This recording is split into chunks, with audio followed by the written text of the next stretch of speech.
Yes, Moral Gamers, we're taking a delve into the Shadow Realm with Contrast. Contrast is coming at you for PlayStation 4, PlayStation 3, even on Steam. How's this one going to stack up? Let's go.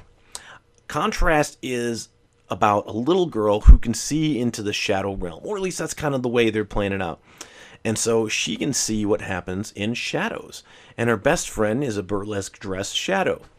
Now, her mom and her dad are on the rocks as usual, because her dad is always in deep trouble with the mob, borrowing money when he should, and so it's kind of your typical story.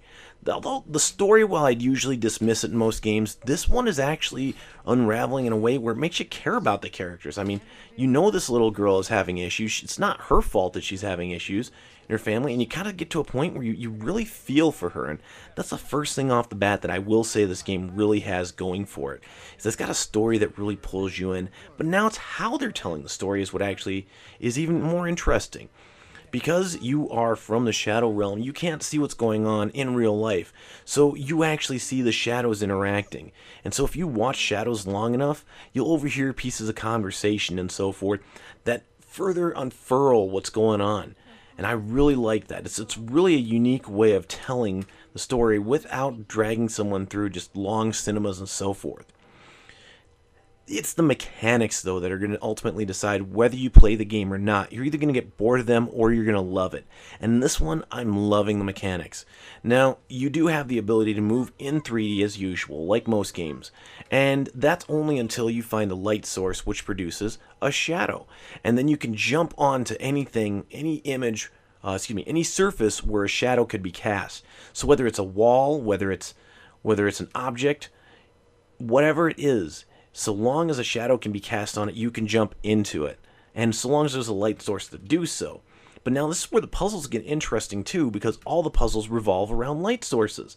And so you need to tweak where things are at times to make sure that you have the right shadows that will help you get through the level. And remember, shadows are not only solid to you when you're in a wall, but shadows can also be used as platforms. They can be used to move things around. And in some cases, later in the game, you can take crates and balls and you can pull them into the shadows. And then you can move them around as necessary. So it really is a unique puzzle system. I'm really enjoying this one. In fact, this is like one of my top indie titles so far for 2015.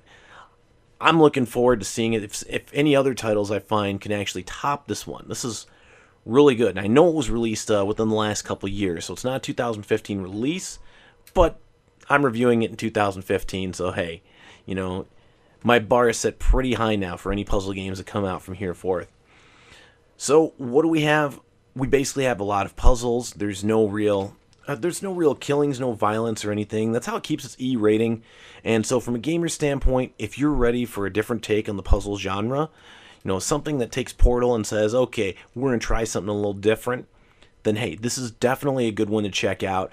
If you're a parent concerned about what your kid's playing, then hey, morally speaking, there's nothing to worry about here. Well, yes, there is some things about her parent getting roughed up, her dad basically getting roughed up, and references to it, but they don't show anything, so there's no visible violence for your kids to actually be worried about. So I would play this one with my kids. In fact, I have a really good time with this. I would strongly recommend this one.